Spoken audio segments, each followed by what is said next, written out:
Hello folks, welcome back. This is Getting Started in Model Railroading for a Wargamer, episode 2. And I know this is 2 episodes coming out in a week, but I've been busy because I'm so frigging excited about this train. So I've been making progress on it. I will show you what I have done. So you'll have to forgive the mess because I have not cleaned. But this train, I will run it around for you. It does something interesting. It is, like I said, an N-scale locomotive. And it goes under this bridge, which is going to have a trestle. It goes over there,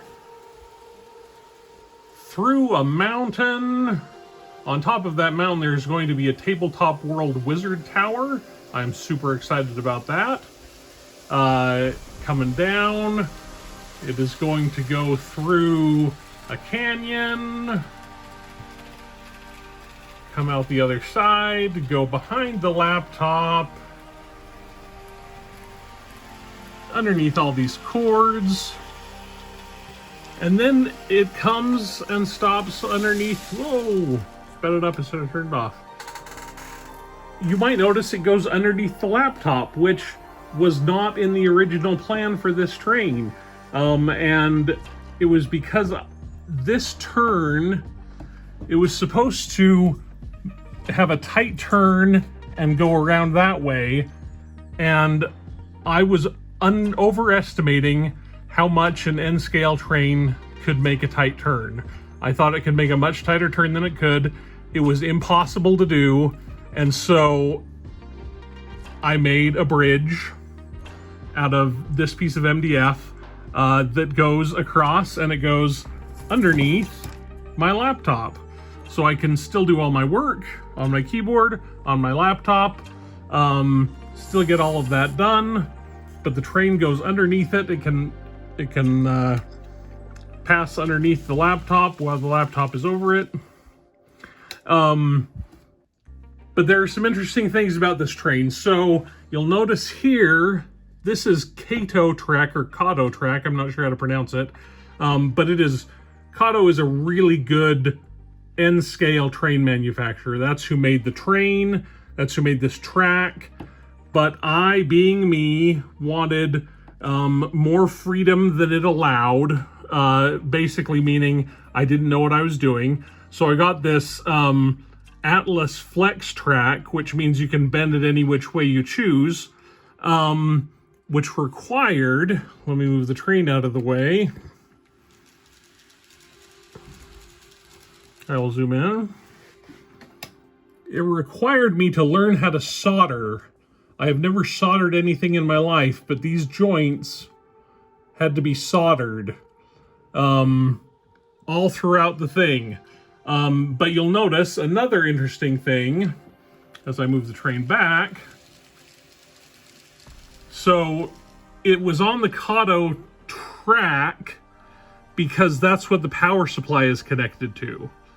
And of course I could have stripped the wires and soldered the power supply to the flex track, but I wasn't that daring. So I used the Kato track, and over here I switched to flex track.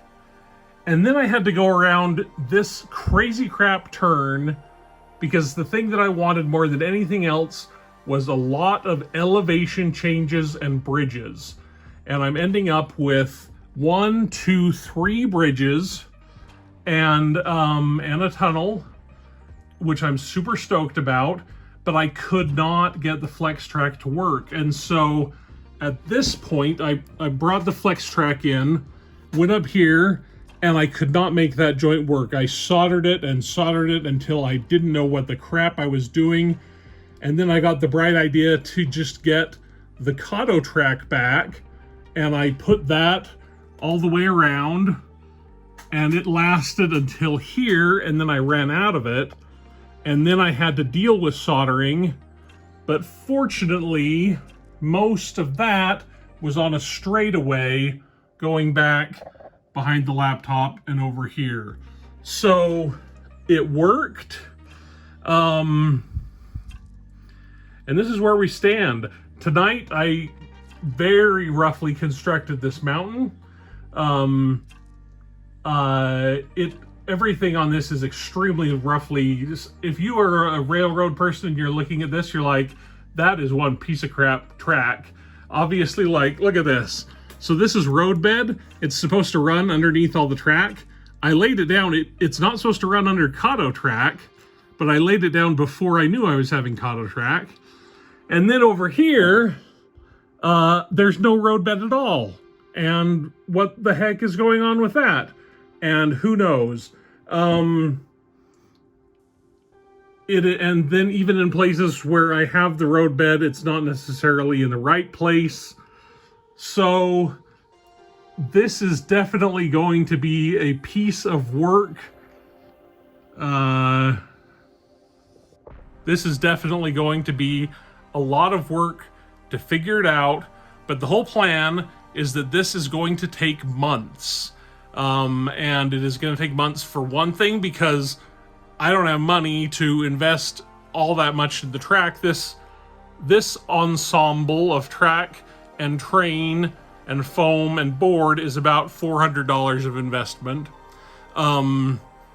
And I can't do that every month. And so it's going to be dribs and drabs. So 1 month I'm going to buy that Tabletop World Tower. 1 month I'm going to buy more foam and sculpt a mold. I've got some sculpt a mold, so I'll do some. I've got a lot of leftover stuff. I could make some rock molds.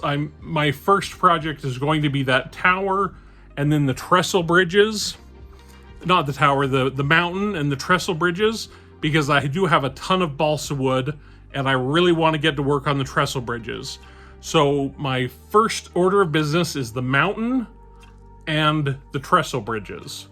And if I can get those knocked out this month, then next month, I'm not sure what I'm going to work on, but there's going to be some sea monsters and pilgrims. That's for dang sure.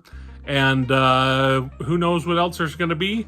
We're making it up as we go. I don't have a track layout. I know there's going to be a water feature somewhere on here.